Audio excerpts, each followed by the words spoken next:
Bonjour, et bien retrouvé donc pour ce deuxième épisode sur l'échantillonnage. Alors, j'ai remis le dernier écran sur lequel on s'était quitté le cours précédent, c'est-à-dire quelles sont les questions que je dois apprendre à me poser pour résoudre les exercices de ce type-là sur l'échantillonnage. Il faut donc qu'on s'intéresse à quelle est la caractéristique que l'on étudie dans l'exercice, c'est-à-dire de quoi s'agit-il, quelle est la chose dont on est en train de parler. Deuxièmement, il faut comprendre quel est l'échantillon que l'on considère. En général, ce sera toujours donc juste regardez-le ici. A priori, ce sera toujours une petite partie d'un plus grand ensemble. Vous devez toujours penser à l'exemple qu'on a fait tout à l'heure, auparavant, du fait qu'on considère toujours la France comme un exemple avec toute la population, dont on considère un échantillon plus petit à l'intérieur. Donc, comme ça, vous identifierez toujours quel est l'échantillon. Ensuite, il faut chercher quelle est la proportion effective de la caractéristique que l'on regarde dans cette population. Et enfin, il faut identifier quelle est la fréquence du caractère dans l'échantillon. D'accord? Donc, la fréquence, c'est celle qui est toujours relative à l'échantillon, alors que la proportion effective, elle est relative à la population, mais ça concerne la même chose, parce qu'on regarde toujours la même caractéristique pour à la fois la population et la proportion. Et là, excusez-moi, et l'échantillon. Maintenant, allons d'abord corriger l'exercice qui est à faire pour aujourd'hui, bien sûr, ne l'oublions pas. Si vous ne l'avez pas encore fait, c'est le moment de mettre cette vidéo en pause, parce que ça va être inutile que je le corrige si vous ne l'avez pas encore fait par vos propres soins. Vous avez arrêté? Non? Alors, si vous revenez ici, j'espère que vous l'avez du coup terminé. Qu'est-ce qu'on lit dans cet exercice? On lance 3500 fois une pièce de monnaie et on obtient 1810 fois pile. La pièce de monnaie est-elle équilibrée? Donc, on est en train d'essayer encore une fois de détecter un éventuel tricheur. Pourquoi on devrait penser que cette pièce puisse être truquée? C'est très simple. Une pièce de monnaie, vous le savez, si on la lance, on peut avoir, on a comme probabilité d'obtenir pile 50% et comme probabilité d'obtenir face 50%. Donc, je m'attends, si cette pièce est normale, je m'attends à obtenir à peu près 3500 divisé par 2 comme le niveau de pile ou face que je vais trouver. Or, 3500 divisé par 2, si vous le faites à la calculatrice, ça va vous donner 1750. Et on voit bien que 1810, il est bien supérieur. Donc, on va se poser la question, est-ce que c'est normal ou pas 1810? Parce que c'est quand même pas trop loin non plus de 1750. Donc, premièrement, quelle est la population qu'on étudie ici? Ici, la population, donc c'est l'ensemble dont je considère un échantillon. La population ici, ce sont tous les possibles lancers de pièces. Donc, tous les lancers possibles. Tous les lancers de pièces. Avec cette même pièce, bien sûr. Donc, c'est une infinité de lancers de pièces possibles que je peux lancer. Et l'échantillon que l'on considère, ce sont du coup les 3500 lancers effectués. Donc ici, je marque juste, ce sont les possibles lancers de pièces. C'est pour ça que c'est une infinité. Et l'échantillon, ce sont les 3000 lancers que nous avons effectués pour vérifier le test sur le fait que la pièce des monnaies soit-elle équilibrée ou pas. Très bien. Quelle est donc la proportion effective? Alors la proportion effective, c'est du coup dans la population, et il s'agit du coup de la proportion que je m'attends à trouver, c'est-à-dire 50% pour obtenir pile. Et donc je vais ici noter 0,5 car on note toujours la proportion entre 0 et 1. Et enfin, la fréquence de l'échantillon, ici, du coup je vais faire la fréquence de la sortie du résultat pile, et je vais donc effectuer cette division-là, 1810 divisé par 3500. Je le fais à la calculatrice, faites-le avec moi à côté, et vous allez trouver 0, donc je vais arrondir, on va arrondir à 0,517. Alors du coup, comme c'est arrondi, je vais juste marquer ça. Voilà. Ok. Donc maintenant, je vais calculer, avec toutes ces informations, je vais calculer l'intervalle de fluctuation.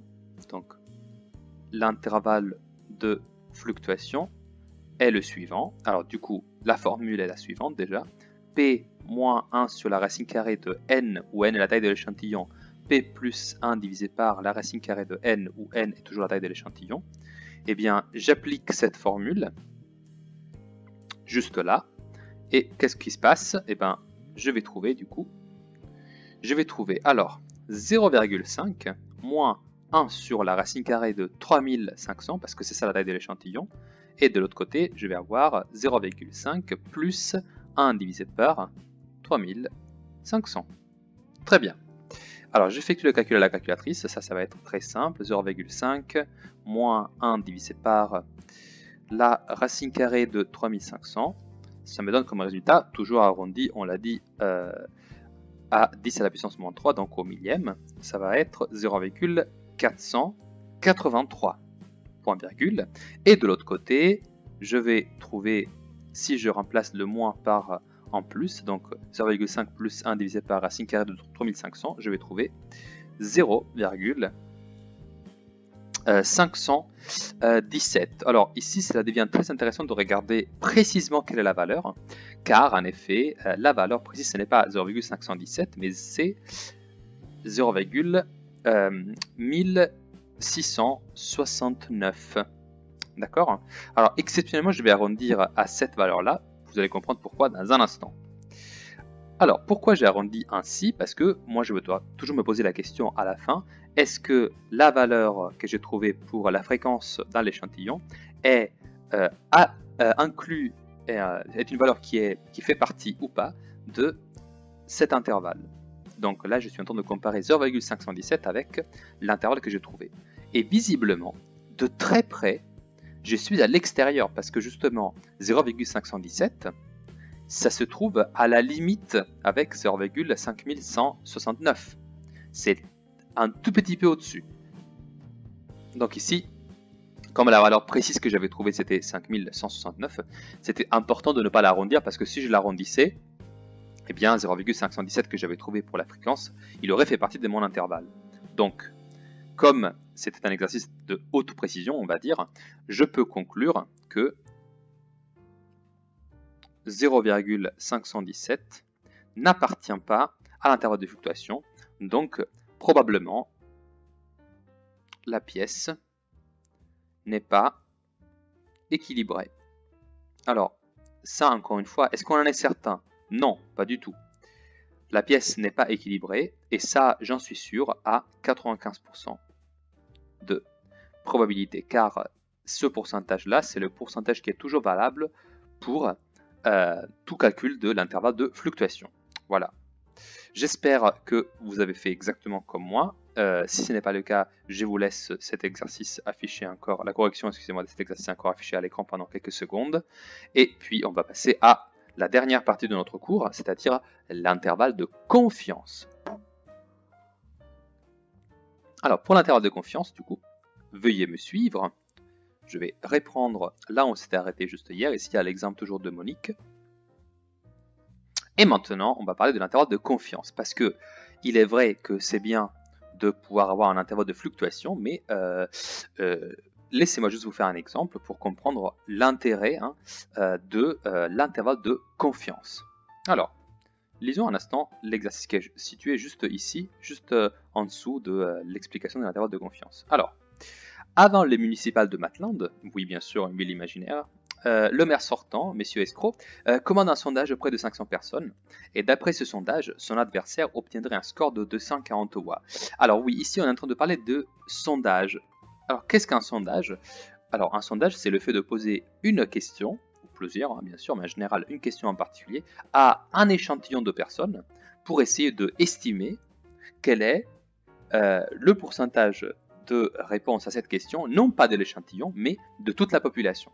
Okay. Donc moi je fais, ici le maire sortant, il a commandé un sondage auprès de 500 personnes. C'est donc un échantillon, d'accord? Donc je vais juste le noter. Et d'après ce sondage, parce que bien sûr on va imaginer que Maitland n'est pas composé que de 500 personnes, mais de bien plus. 500 personnes, ça fait un peu pour être une ville. Donc d'après ce sondage, son adversaire obtiendrait un score de 240 voix sur 500 du coup. Question numéro 1. Quel est le score de l'adversaire de M. Escroc? Il nous demande de calculer l'intervalle de confiance pour cette fréquence. Alors, laissez-moi donc vous expliquer qu'est-ce que cela veut dire. Alors, dans quelle situation sommes-nous? Alors, je vais juste me faire un peu d'espace. Alors, dans quelle situation sommes-nous? Nous sommes dans une situation où nous savons que la population de cet exemple, donc, c'est la population qui compose une ville. Donc, c'est une ville inconnue, dont on ne connaît pas la population totale, mais on sait qu'on est dans une ville. L'échantillon que l'on considère ici, ce sont 500 personnes prises au hasard. D'accord? Donc, on va dire 500 habitants. C'est important de donner cette description précise du cadre dans lequel nous allons développer notre exercice. Ok. Est-ce que, donc, quelle est la chose qui nous intéresse? Ce sont du coup les personnes. Donc, la caractéristique quand on regarde le caractère, c'est le fait de voter pour. Alors ici, qu'est-ce qu'on a regardé? Réalisons un instant le texte. Quelle était la question qui était posée dans le sondage? Alors en fait, ce qu'on a posé, c'est le score de l'adversaire du maire sortant. Donc, c'est l'adversaire qui obtiendra un score de 240 voix. D'accord? Donc, ici, ce que je vais marquer dans le caractère, c'est... Oups, j'ai oublié un D. Donc, c'est le fait de voter pour l'adversaire du maire sortant. C'est ça que l'on regarde. C'est ça qui nous intéresse dans ce sondage et dans cet exemple. Bon, ok. La question que je vous pose, c'est est-ce qu'à votre avis, dans l'exercice, on a n'importe quel moyen de savoir quelle est la proportion effective de ce caractère? Autrement dit, est-ce qu'on connaît quel est le pourcentage de personnes qui vont vraiment voter pour l'adversaire du maire sortant? Vous pouvez relire le texte si vous remontez en arrière dans la vidéo, mais vous remarquerez que, en fait, non. On ne peut pas connaître cette proportion effective car elle n'est pas présente dans le texte et on n'a aucun moyen de le savoir. Cependant, ce que nous, on peut calculer, c'est la fréquence dans l'échantillon, parce qu'on sait que dans l'échantillon de 500 personnes, les personnes qui vont voter pour l'adversaire du maire sortant, ce sont 240. Donc si je calcule 240 divisé par 500, je vais obtenir comme résultat la fréquence dans l'échantillon du coup de ce caractère. Alors si je fais 240 divisé par 500 à la calculatrice, je vais trouver 0,48. Ok. Alors donc ça veut dire quoi? Ça veut dire que 48%, je me l'écris à côté, donc dans l'échantillon, attention, seulement dans cet ensemble-là, dans l'échantillon, 48% des interrogés votera pour son adversaire. C'est ça que ça veut dire. Et ça, c'est une information qui est vraie, elle est réelle, parce que des questions étaient posées à des personnes. Voilà. Mais nous, ce qu'on a vu, c'est que ce qui nous intéresse dans un sondage, et je pense que cela, c'est une expérience que vous avez vécue aussi, hein, surtout dans cette période d'élection, nous, on ne veut pas savoir, on n'est pas intéressé forcément seulement à l'échantillon, nous, on veut savoir quelle est la proportion effective de ceux qui vont voter pour pour l'adversaire de messieurs escrocs, le maire de la ville. Eh bien, nous, on est intéressé à connaître cette proportion-là dans toute la ville. Mais malheureusement, on n'a pas pu poser des questions à tous les habitants. Alors, comment on va pouvoir faire? C'est très simple. On va utiliser l'intervalle de confiance. Alors, comme on ne connaît pas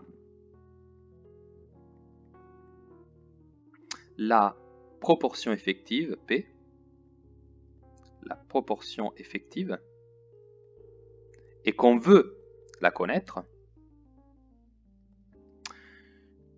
j'utilise non pas l'intervalle de fluctuation, mais l'intervalle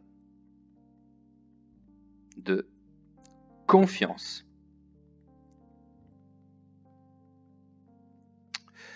Voilà.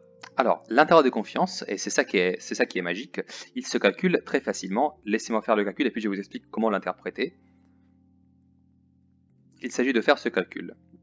F0 moins 1 sur la racine carrée de n, point virgule, F0 plus 1 divisé par la racine carrée de n.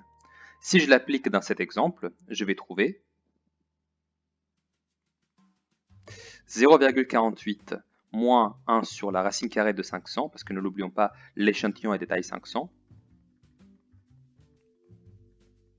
Et si j'effectue les calculs qui sont demandés, je vais trouver du coup, alors je me mets une de calculatrice, et là je vais faire 0,48 moins 1 divisé par la racine carrée de 500. Ça va me donner comme résultat, alors je vais arrondir par défaut, 0,435, point virgule. Et à droite, je vais trouver du coup, je change dans la formule seulement le moins qui devient un plus, je vais trouver du coup 0,525. Encore une fois, j'ai arrondi. Ok, très bien. Qu'est-ce que cela veut dire? Comment je peux interpréter cela?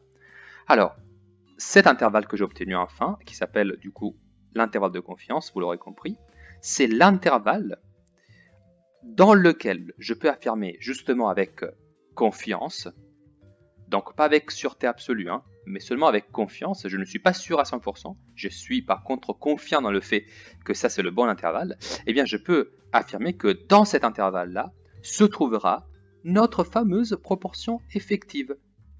Alors ça veut dire que dans la ville, que j'avais considérée, la proportion des personnes qui vont vraiment voter pour l'adversaire de messieurs escrocs, le maire sortant, donc dans la ville, P appartient à 0,435, 0,525. Permettez-moi de l'écrire sous forme de pourcentage. Ça veut dire que donc la proportion des votants pour l'adversaire est comprise entre, alors 0,435 c'est 43,5% et 52,5%, et ça c'est sur, comme pour l'intervalle de fluctuation, à 95%. Donc c'est quand même plutôt, je suis assez confiant dans le fait que ça c'est exactement ce qui se passera. Donc, qu'est-ce que je peux en déduire? Eh bien, ce que je peux en déduire, c'est que, et d'ailleurs c'était la question de la fin de l'exercice, c'est juste là, regardez. Monsieur escroc peut-il prématurément fêter sa victoire? Alors, regardons un instant nos données. Est-ce que c'est une bonne nouvelle? Est-ce qu'il peut être sûr de gagner? Parce qu'effectivement, on voit très bien que si je regarde juste la fréquence de l'échantillon, je remarque que non. Que oui, pardon, il peut être sûr de gagner parce que 48%, c'est trop peu pour gagner si vous êtes au second tour, et donc c'est 1 contre 1. Mais le problème, c'est que c'est un échantillon et que donc la proportion des vrais votants pour l'adversaire de messieurs escrocs, il peut se trouver n'importe où entre 43,5 et 52,5. Et comme vous le voyez, 43,5 il est bien au-dessus de 50%, mais les gens pourraient voter à plus de 50%, donc entre 50 et 52,5%, pour l'adversaire de messieurs escrocs. Et donc ça veut dire que non, il ne peut pas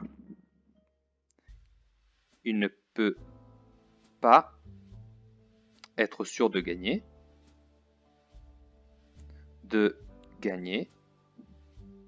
car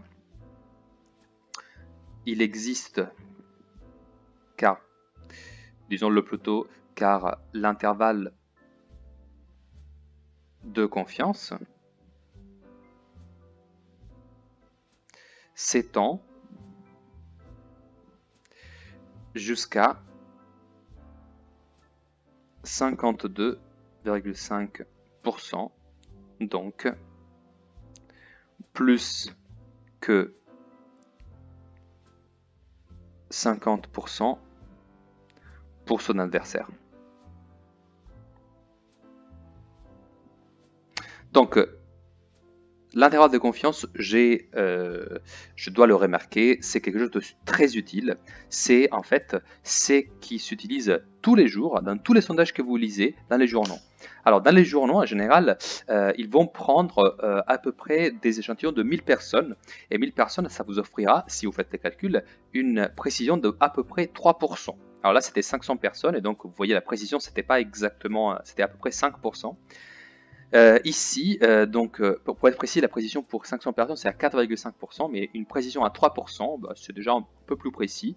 Il y a en plus d'autres manières pour peaufiner votre précision, mais dans tous les cas, ça c'est vraiment ça c'est la base pour calculer n'importe quel type de estimation grâce à un sondage. Alors, je reviens du coup vers mon petit cours, et du coup, je vous lis quelle est la propriété qui permet de définir l'intervalle de confiance. On va considérer un échantillon de taille n, toujours assez grand, on va dire supérieur ou égal à 25, tel que la fréquence du caractère f0 appartient à 0,2-0,48. Ne vous inquiétez pas pour le moment, c'est juste des hypothèses qu'il faut vérifier.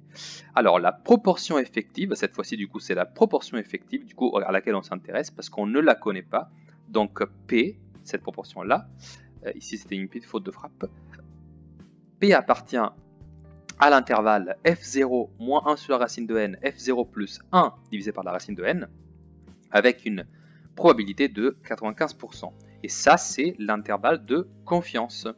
Alors, je vous le mets en évidence, c'est vraiment très important de le distinguer de l'intervalle de fluctuation. Alors, comment on peut le distinguer? Eh bien, c'est très simple, il y a une technique vraiment basique et simple pour trouver quelle est la différence entre les deux. Si moi, je connais